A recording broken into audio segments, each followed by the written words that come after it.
Good afternoon, folks. I'm Calamari Jim here with Glenn Squid on this beautiful Thursday morning at Monster Shantytown. So what's in store for folks today, Glenn?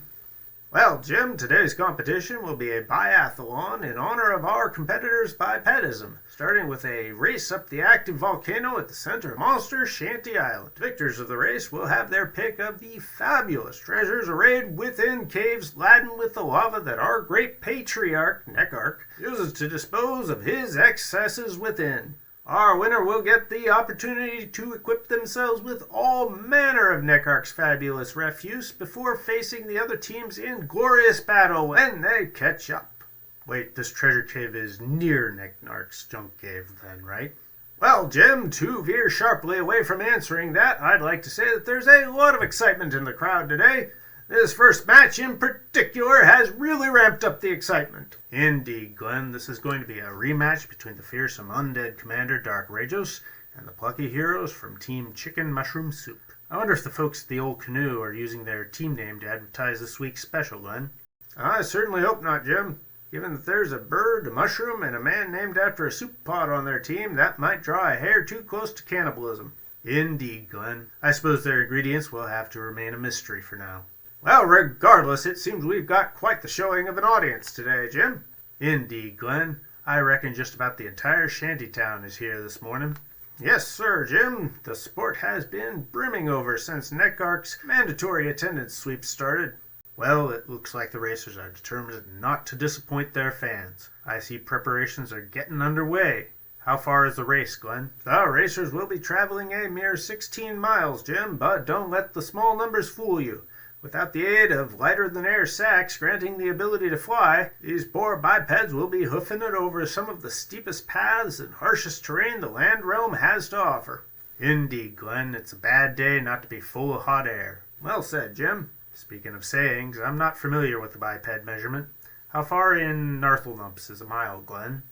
On Thursdays, a mile converts to 74 narthelnumps. Thanks, Glenn. Linear time really is wild. Speaking of time, I think I hear the gong. Sounds like things are getting underway. Indeed, Jim. And it looks like there's a little mutiny underway as the Gorks assigned to Dark Ragos' team are engaged in a vehement discussion about how to proceed. I'm getting word from our correspondents on the ground that the Gorks are insisting on building something called a battle wagon and won't begin the race without it. A vehicle could be quite handy for the bipeds, but it will take them time to construct anything. Do you think they'll be able to make up the distance, Jim? Wheels are a foul witchcraft that frighten me, Glenn. You're not the only one objecting, it appears, as the occupants of the buildings being salvaged for the wagon part seem to be expressing some dissatisfaction as well. Let's head over to Team Chicken Mushroom Soup to see how they're doing. Well, it looks like their team commander is in the process of offering the Gorks beverages and soup while they work. It's an interesting strategy, Glenn, and really focuses on the team's strengths. Unfortunately, the cooking competition isn't until next week, Jim. Indeed, Glenn, this is certainly the slowest paced race I've announced since the Mollusk Marathon of 432. That one's still going, isn't it, Jim? Indeed it is, Glenn. Oh, perhaps I spoke too soon. The Mollusk Marathon concluded? Was it by crossing the finish line or the retirement of the contestants? No, Glenn, it looks like Chicken Noodle Soup now has the first member of either team across that starting line. Grimfeather the Corvus has departed at a blistering pace, all by his lonesome. Those birdmen sure can run, Jim, but will they be able to keep up the pace? Well, Glenn, it's hard to say. It appears that they have decided to take a bit of a detour. That's a pity, Jim. I had high hopes that one of the racers would have a clear understanding of the concept of forward. It looks like they are trying to climb up a sheer cliff to get to the next leg of the race directly. I guess the bipeds can move in 3 dimensions after all. Nekark will have to keep that in mind for future races. And it looks like those wings aren't wholly for show. Those are some pretty serious jumps up the cliff they're making. Well, Jim, I think the Chicken Mushroom Soup game plan is starting to manifest. It seems that Sphere Bolus has sent the new rookie player Soup to examine Team Regis' wagon more closely. Well, they're distracted by Sphere's attempt at hospitality. Indeed, Glenn, it seems that Maiko's hospitality is even more distracting than successful hospitality. Looks like Dark Ragos has begun chasing Sphere with the Gorks in short pursuit, engaging in their own little race as we speak. Do you think Sphere will get chased across the starting line, Jim? Doesn't look like it, Glenn. Seems he's ducked into an outhouse, possibly to hide from his pursuers, or possibly because he was headed that direction already.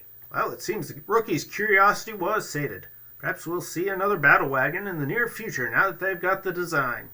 Doesn't look like Chicken Mushroom Soup intends to stick around for that, Glenn. Seems fair and the rookie are finally ready to pass the starting line. They're not the only ones. The Gorks seem to have finished their war wagon, Jim. Indeed, Glenn, and the dire donkey they've hitched to it is chomping at the bit. Seems the difference between a wagon and a war wagon is a fancy paint job and a pair of exhaust pipes. What do you suppose those are hooked up to, Glenn? Something on fire, Jim. Let's hope that's intentional. And off they go! Wow, that was quite a run. Almost 100 biped feet before bursting into flames and veering off the road.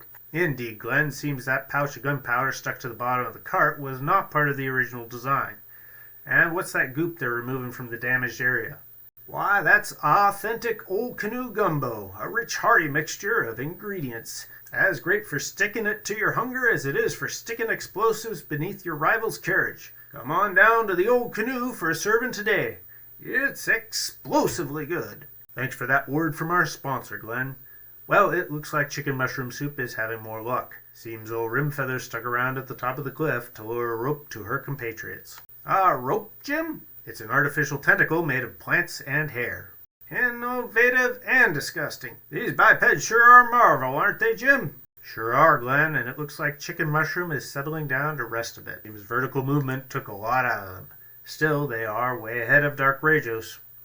Indeed, Jim, it's like the old saying goes. If you're racing a turtle, feel free to take it easy. Indeed, Glenn, but those Gorks seem to have gotten their wagon up and running, and Ragos retrieved the dire donkey from that tree in the meantime. And they are off and running!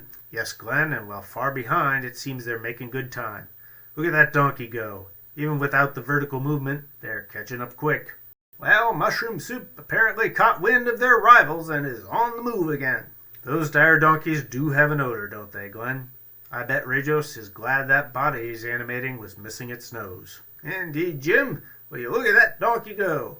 Despite their lead, it looks like Ragos may catch Chicken Mushroom Soup after all. Think you spoke too soon, Glenn. It doesn't look like he'll have any trouble passing Chicken and Mushroom, but this soup looks unpassable. Looks like I did, Jim. Look at that soup run. That's what you get when you strain out the fiber. Indeed, Glenn, and as Soup arrives at the caves, it looks like we've got our final score for the race.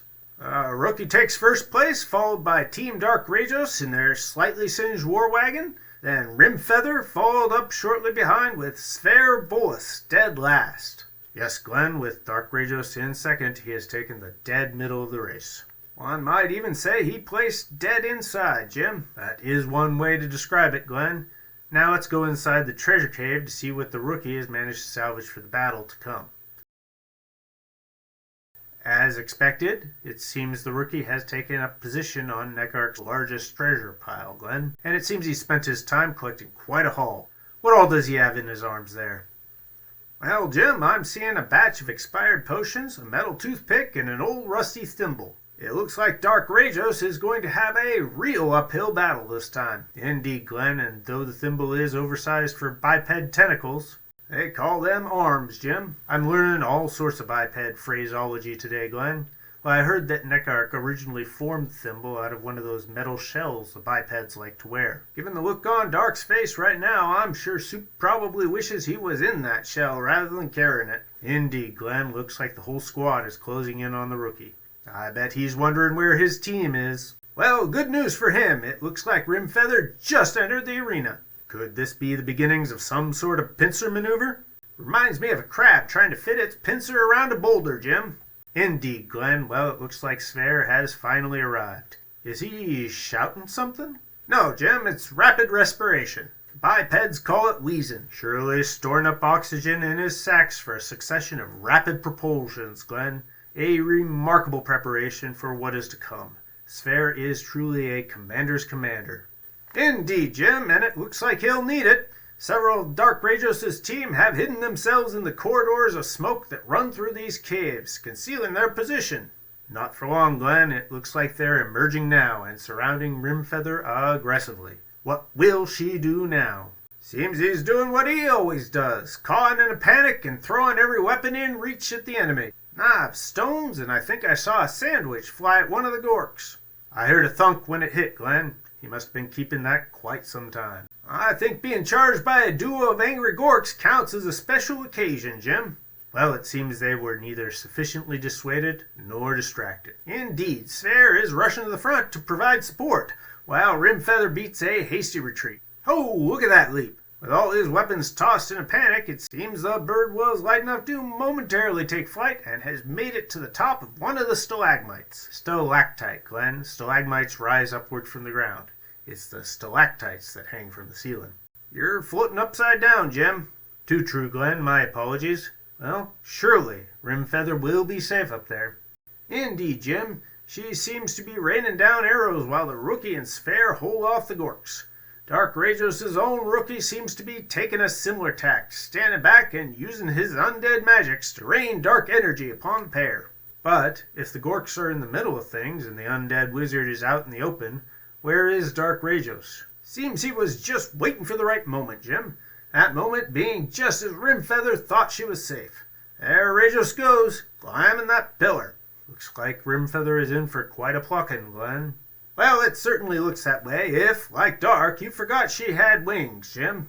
And there she goes, leaping for the pillar with the grace of a dozen chickens. Is that more or less graceful than just one chicken, Glenn? Indeed it is, Jim. Well, she seems to have caught quite a bit of distance and joins the fray currently on the ground, leaving Ragos alone on that pillar to think up a new strategy. He'll need it, Glenn. It looks like his wizard has fallen and the gorks are calling it quits after Sphere tossed one in the lava. That's going to leave a mark. It didn't leave a mark, or much of anything else, Jim. But yes, it looks like Sphere and Rookie really laid into him. Still, they did manage to take the Rookie out of the game first. Will Ragos be able to beat both Sphere and Rimfeather, the most veteran members of the Team Chicken Mushroom Soup? He certainly looks determined to try, Jim. He's charging the two head-on. What stoicism! What grit! What cojones! And what a fall, Jim! Seems the souls of your enemy aren't the superfood most undead dietitians make it out to be. Indeed, Glenn. I'll stick to shellfish, thank you very much. Indeed, Jim. I heard they'll be serving quite a heaping at the old canoe tonight, celebrating their victory at last over Team Dark Ragos. Oh, look at that, Glenn. They've hoisted the unconscious body of the rookie onto their shoulders. Perhaps a celebration of their new MVP. Perhaps, Jim, or perhaps they're just trying to get him out of the cave before he asphyxiates. Well, folks, there you have it. Last week we had a draw, but Chicken Mushroom Soup has proven they have what it takes for victory. Indeed, Glenn. And tune in next Thursday when our contestants will be engaging in an assault on a real-life castle. That's right, Jim, but given their initial performance here, I hope the referees brief them on the difference between salting the castle and assaulting it. Too true, Glenn. We'll see next week, and hopefully you'll all be tuning in then. Good night, everyone.